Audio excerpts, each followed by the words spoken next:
मित्र, न्यायाधीश जे 9वें अध्याय में ने 10वें अध्याय में इजरायली लोग 5મી वक़्त ईश्वर जो त्याग कये था।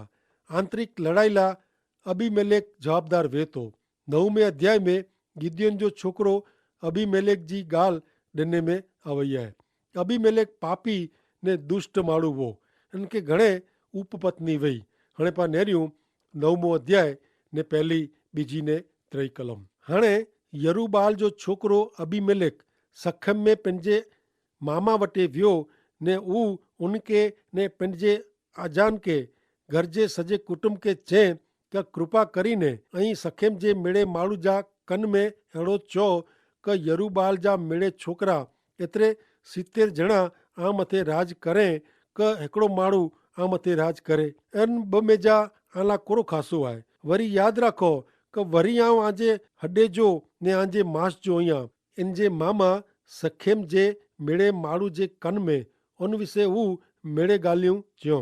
तंहिंला हू पंहिंजे हृदय जो वलण अबीमेलेक तरफ़ थियो की का उनी चयो का हू पंहिंजो भाउ आहे। हीउ अबीमेलेक घणे बुद्धि वारो छोकिरो आहे। हू सोवे क इजरायली लोग जी गिदियोन के उनजा राजा बनाए जो इच्छा हुई। अबीमेलेक गिदियोन जो छोकिरो हो, तंहिंला राजा बने जी इच्छा रखंदो हो। तंहिंला हू सखेम में वञी ने पंहिंजी माता जे सॻे के भरमाए थो।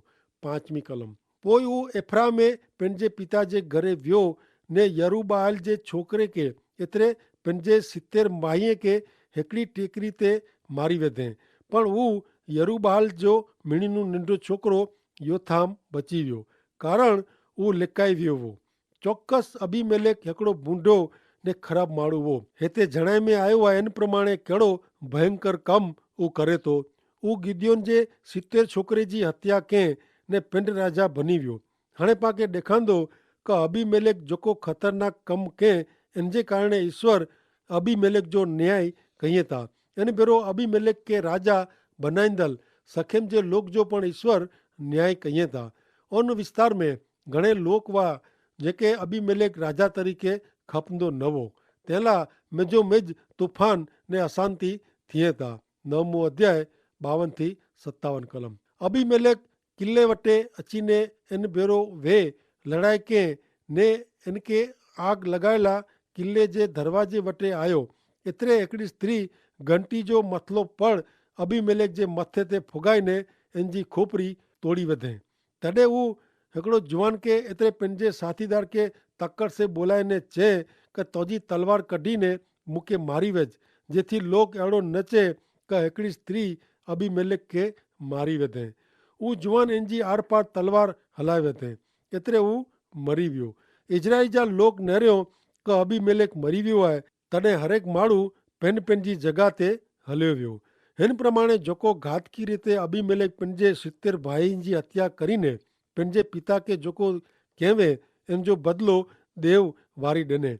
सखेम जे लोग जी मिड़े बुंडाई जो बदिलो देव उन्ही के ॾिनो ने यरूबाल जो छोकिरो योथाम जो श्राप उन्ही के लॻो।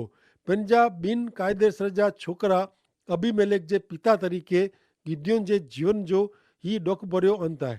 ईश्वर गिदियोन के घणे सामान्य हालत में जा पंहिंजे लोक के छुड़ाएला उन्ही जो न्यायाधीश बनेला पसंदि कयो हो। ही कहिड़ी ॾुख जहिड़ी ॻाल्हि आहे क जिन माण्हू इन मिड़े खासो तयारु कयो वे उर्ज पंहिंजे जीवन में ईश्वर जी मनाए फरमावेली बाबत के अचेला ॾिने, जंहिंजे परिणाम इजराइल प्रजा में अंधाधुंधी अशांति थई। हाणे पा मित्र न्यायाधीश 10वें अध्याय में इजराइल लोग जो 7मो न्यायाधीश तरीके तोला ना जो न्यायाधीश नेला मिले तो। तोला ने याईर अबीमेलेक पुठिया न्यायाधीश बनिया। कदाच ऐं मित्र तोला जो ना सोयो न हूंदो। तोला कीअं पण खासो नोंधपात्र कंहिं न वे। 10मो अध्याय तंहिंजी पहली ने 2 कलम। अबीमेलेक पोइ इजरायली लोग के उगारेला इस्साखार जे कुड़ जा दोदो जो छोकिरो पुआ जो छोकिरो तोला उभो थियो। हू एफ्रेम जे पहाड़ी मुल्क जे समीर में रहंदो हो। हू 23 वरे सुधी इजरायली लोग जो न्याय कंहिं पोइ हू मरी वियो ने समीर में डटायो। तोला कोरो कंहिं हू मरी वियो ने तंहिंखे समीर में डटे में आयो। कीअं कंहिं न आहे अहिड़ी बाबति नोंधे में आवई न आहे जेकी हू इजरायल में 23 વર્ષ સુધી ઇઝરાયલ જે ન્યાયાધીશ તરીકે ફરજ બજાવે તે છતાં હું જન્મ્યો ત્યારનું મરી ગયો ત્યાં સુધી એમ જે કમજી હેકડી પણ નોંધ આય ન હેન કલમ में માત્ર તોલાજી કબર મથે જ બ શબ્દ નરેલા મળે તા કે જન્મ્યો ને મરી ગયો 10મો અધ્યાય 3 થી 5 કલમ તે પોય गिलियादी याईर उभो थियो ऊ 22 વરે इजराइल जो न्याय के तंहिंखे 30 छोकरा हुआ ऊ गडोड़े ते सवारी करींदा हुआ कि जेको अॼु पण हावोत याईर चवाजनि था ने ऊ गिलियाद देश में ऐं याईर मरी वियो ने कामोद में डटायो याईर तेला एतिरो चे में आयो आहे कि तंहिंखे 30 छोकरा हुआ ने ऊ पंहिंजे हरेक छोकरे लाइ गडोड़ा गिणे वे ऊ पंहिंजे हरेक छोकरे लाइ मारुति कार क ओपेल कार फोर्ड कार के अहिड़ी कोई कार गिणे न वे ही 30 छोकरा हिकिड़े भेरा गिलियाद में जा 30 गडोड़ा ते वेही ने वेंदा हूंदा उहो दृश्य कहिड़ो लॻंदो हूंदो हाणे याईर जी बाबति में पाण खे 3 बाबतूं ॾेखारिजे थी हिकिड़ी ॻाल्हि आहे कि हेतु वग़ैरह जी समृद्धि ॿी बाबति आहे कि असर वग़ैरह जो उहिदो ने शक्ति वग़ैरह कीर्ति उन ॾींहं में गडोड़ा साहूकार जी निशानी हुई गडोड़े जी संख्या मार्फते व्यक्ति जी साहूकारी मापे में अचींदी हुई दाख़िला तरीक़े न्यायाधीश जो 5मो अध्याय ने 10 में लिखे में आयो आहे कि दौरे गडोड़े ते सवारी करींदल कीमती गादी तकिए ने गलीचे मथे वेंदल ने वाट में पगे हलदल ऐं इन जा गीत गायो गडोड़ा साहूकारी जी निशानी हुई जिन मथे राजा सवारी कईंदा हुआ हाणे सवाल उहो आहे कि उन ॾींहं में घोड़ा वाक न बाइबल में गधेड़े जा बच्चा वछेरा उ शांति जो निशानी आहे ने घोड़ो युद्ध ने लड़ाई जी निशानी आहे इजरायली देश में 12 घोड़ा मंगाए में अचींदा हुआ गडोड़ा साहूकारी ने राजा जी निशानी हुई आंखे याद हूंदो मित्र कि प्रभु यीशु ख्रिस्त यरूशलेम शहर में गडोड़े जे वछोरे ते सवारी करीने विया हुआ जखरिया 9मो अध्याय ने 9वीं कलम में चेता हे सियोन जी धी घणे आनंद कर हे यरूशलेम जी धी जय जयकार कर नेर तुंहिंजो राजा तो वटि अचे थो ऊ न्यायी ने तारण साधक आहे ऊ नम्र आहे ने गडोड़ी जे वछोरे ते सवार थईने अचे थो हाणे जखरिया अहिड़ो नथो चए कि यीशु ख्रिस्त गडोड़ी जे वछोरे ते सवारी क्यों तंहिं ऊ नम्र आहे हक़ीक़त त उहा आहे कि जिन प्राणी ते राजा सवारी कईंदा हुआ उन प्राणी ते यीशु ख्रिस्त सवारी क्यों छता नम्र हुआ याईर चौक्कस साधन संपन्न ने मोभे वारो साहूकार माण्हू हो कारण इन वटि 30 गडोड़ा हुआ ऊ पंहिंजे हरेक छोकिरे खे हिकिड़ो हिकिड़ो गडोड़ो ॾिने में तंहिं इन वटि जाणे हिकु 30 कार जा गैरेज हुआ याईर दिलदार माण्हू हो ने मूंखे लॻे थो कि हू पंहिंजे छोकिरे खे बजाए विधे में इन जे छोकिरे खे जेकी खपंदो हो ऊ मेड़े ॾिने में ऊ साहूकारी में जीवंदा हुआ ने उन जो मुंहं में जाणे हिकु सोन जा चमचा हुआ पण कोरो ही गडोड़ा ईश्वर के गौरव मान ॾेराए सकिया कोरो ही गडोड़ा याईर के वधु खासो न्यायाधीश बनाए सकिया कोरो ही प्रजा लाइ आशीर्वादित बनिया याईर जो हिकिड़ो पण छोकिरो ईश्वर जो कम के न ऊ गिलियाद में रहिया ऊ सचो आहे कि गडोड़ा हुणा इनमें की खोटो न आहे पण माण्हू जेको न्यायाधीश वे ने पंहिंजे छोकिरे ने गडोड़े भेरो पंहिंजो समय विञाईंदो वे त उहो साव खोटो आहे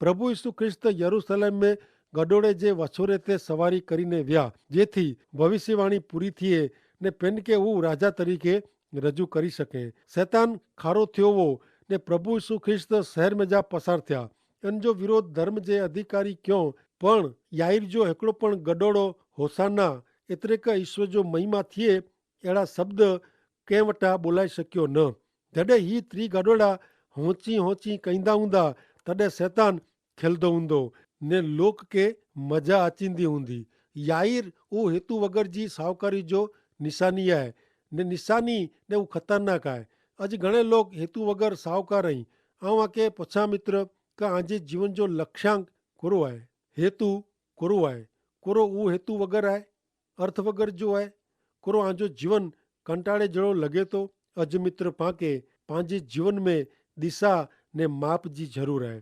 जीवेला पाके कारण जी ज़रूर आहे ने तंहिंजो कारण कोई पण व्यक्ति ला मिणीनु वॾो પડકાર आहे। हाणे याइर जे ॾींहं में शक्ति वग़ैरह जी प्रख्याति चालू हुई। याइर इन जे समाज में घणे मोभे वारो माण्हू हो।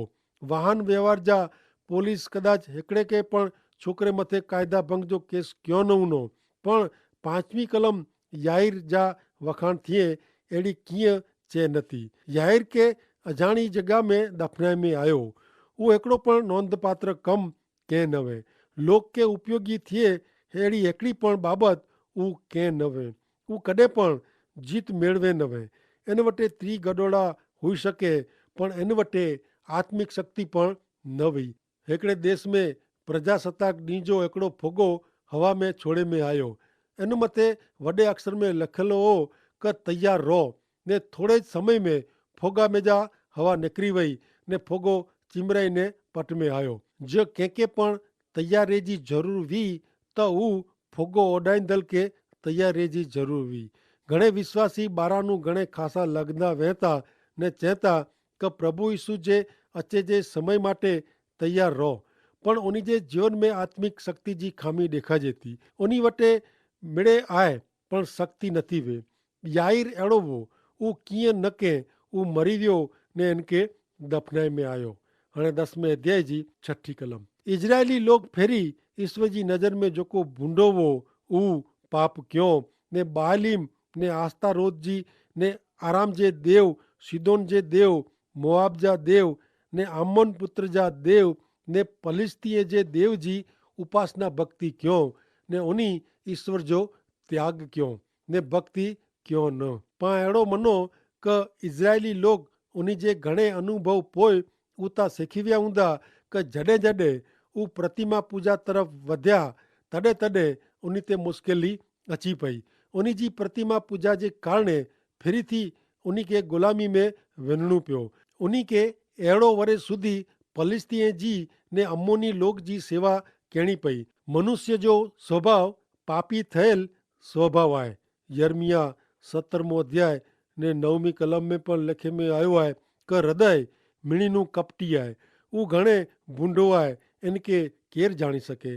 मात्र सत्य सनातन हिकिड़े मात्र ईश्वर जे शरण में अचे से मनुष्य जे जीवन जो ने हृदय जो बदलाइण शक्य आहे। इजरायली लोक सच्चे ईश्वर जो त्याग कयो।